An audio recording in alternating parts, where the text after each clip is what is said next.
Let me call myself for the present William Wilson.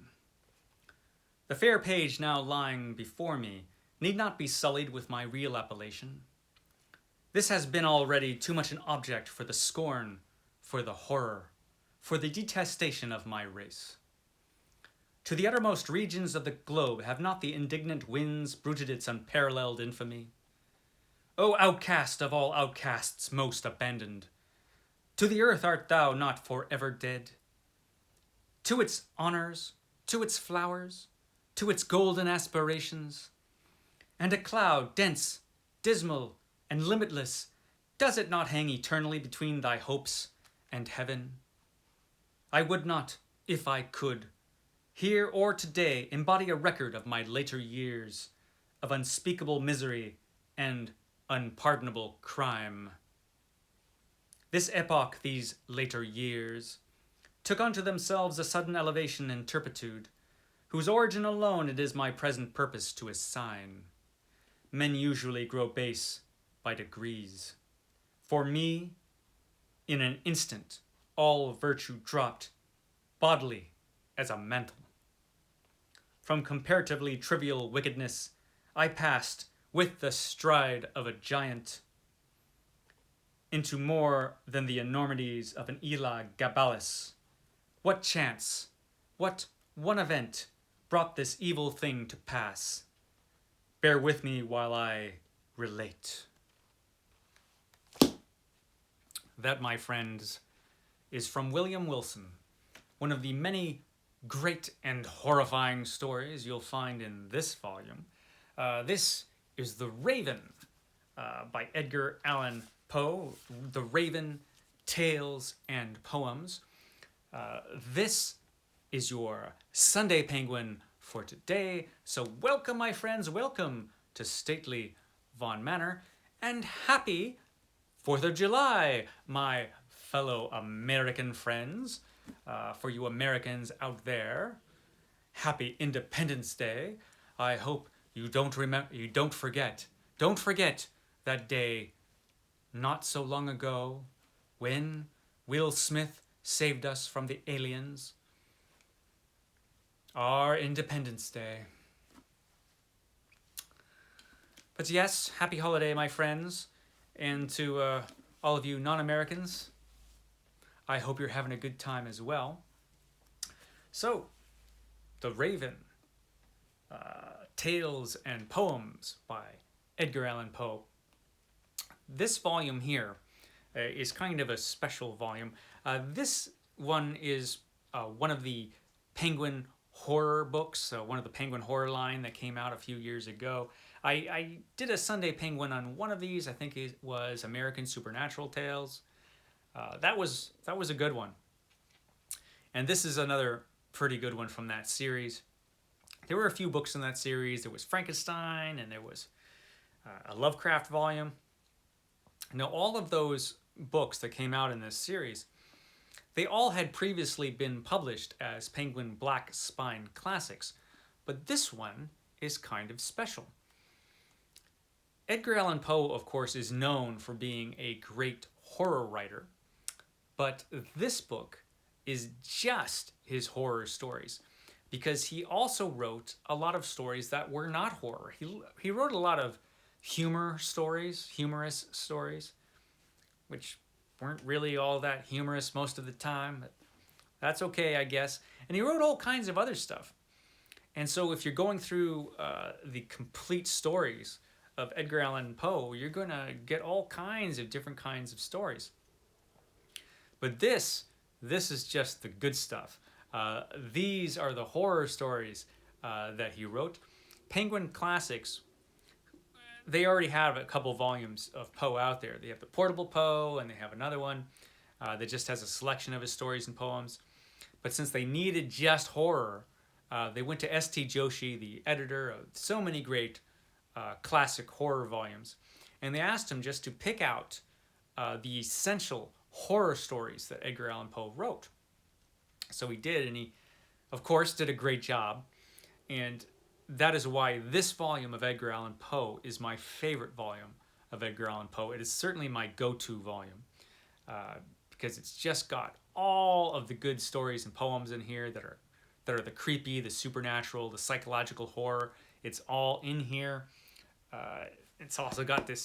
It's a great hardcover with the creepy raven on the cover there. It's got the black ink on the sides.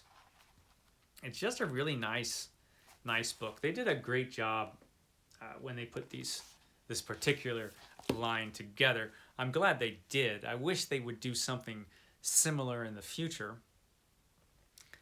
There were a lot of horror classics that did not end up in this line, particularly Dracula for some reason, which is a startling omission. But I'm glad they put this in here, and I'm glad they asked S.T. Joshi to put this volume together. Now, Edgar Allan Poe was born January 19th, 1809, died October 7th, 1849. Yeah, this guy was only 40 when he died. And I know you've seen those pictures of Edgar Allan Poe where he looks about 70 years old. And that'll tell you what kind of life this guy led. He had a hard life, this guy. He had a lot of trouble. A lot of the trouble he brought on himself. He had a bit of the imp of the perverse in himself, I think. Poor Edgar Allan Poe. He started off unlucky. His dad ran off somewhere. His mother died. He was an orphan. He was taken in by a fairly rich guy, though. And so I think for a while, old Edgar Allan Poe thought he had it made. But he had problems with gambling and drinking and more gambling. And the guy who raised him and him, they didn't get along after a while. And Edgar Allan Poe ended up kind of being left out in the cold and having to fend for himself.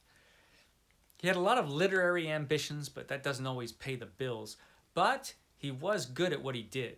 He was a good critic, he was a good editor, and he was a fantastic writer of stories and poems. I like this guy's stuff a lot. Of course, this guy was hugely influential on anybody who wrote a horror story for, basically since him. And basically anybody who's written a short story since this guy has been influenced by Poe in more than a few ways, because this guy was the master of short stories. He kind of reinvented writing the short story in a way. And he was also a great, there were some conflicting opinions, but I thought he was a really good poet. I like his poetry quite a bit. In fact, the oldest volume that I have here in Stately Vaughan Manor is this volume of Edgar Allan Poe's poems. This was given as a Christmas gift. When was it given, this book? It was given to Lily Piper, December 25th, 1874. So Lily's probably not going to come looking for her book anytime soon. That was a while ago. But this is an excellent volume. And excellent volume of poems that I like to dig out. It's got the really cool illustrations in there. I like Edgar Allan Poe a lot. I've got a few different volumes of his fiction. I've got more than one collection of the complete tales and poems of Edgar Allan Poe. But really, this is the one that I like the best, just because I'm a huge horror fan. I love his horror fiction more than anything else, and it's all in here. You've got all the famous ones. You've got The Premature Burial, you've got The Black Cat, The Mask of the Red Death, of course, particularly appropriate for the times we are living in. The Man of the Crowd is in here. William Wilson is in here. I like that story an awful lot. Of course, probably his best supernatural story, The Fall of the House of Usher, is in here. Just so many great stories are in here. I will be talking about him in the near future. I was going to be doing a Sherlock Saturday and then a Supernatural Saturday, but I decided to just go with the Sherlock Saturday. So now, every couple of weeks, I'm going to be doing a Supernatural Spotlight, which is when I'm going to be talking about individual supernatural stories. And I am going to be tackling quite a few of Edgar Allan Poe's stories when I do that, which will be starting up in a couple weeks, I think. Be sure to stick around for that. Supernatural Spotlight will be thrilling, of course, just like all my videos are.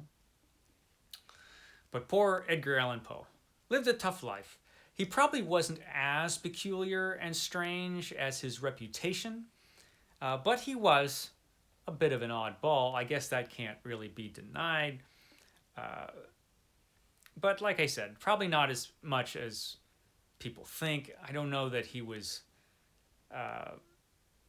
as dark and miserable and gloomy all the time as people picture him. But he did have a tough time of it very often. He made some peculiar life choices.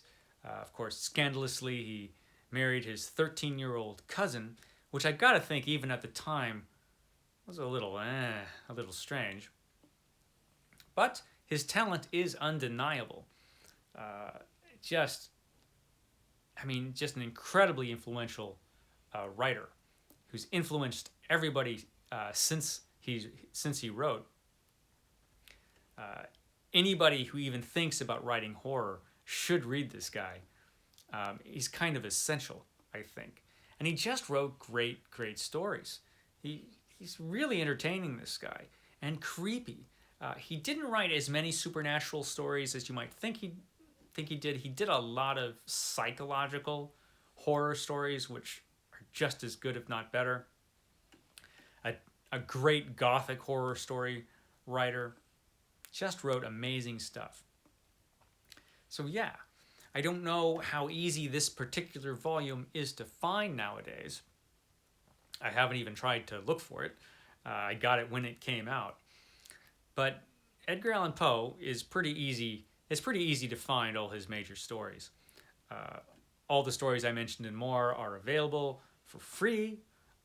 If you've got a Kindle or an ebook, or just want to read it on the computer, you could find all of his stuff. It's all in the public domain, and there are a ton of really good editions of Edgar Allan Poe out there. Any kind of one-volume Edgar Allan Poe that you get, there's like different essential volumes of Poe, one volumes of Poe, and they usually have all the same contents, more or less.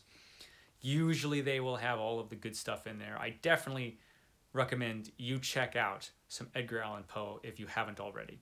Just a fantastic writer, and a truly American writer, which makes him appropriate for our American holiday here in the States. So yeah, Edgar Allan Poe. Today's Sunday Penguin, and it's a good one. So I will catch you guys next time.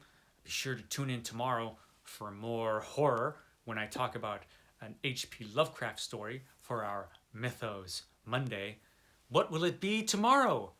Tune in here tomorrow and find out. Okay, guys, I will catch you next time.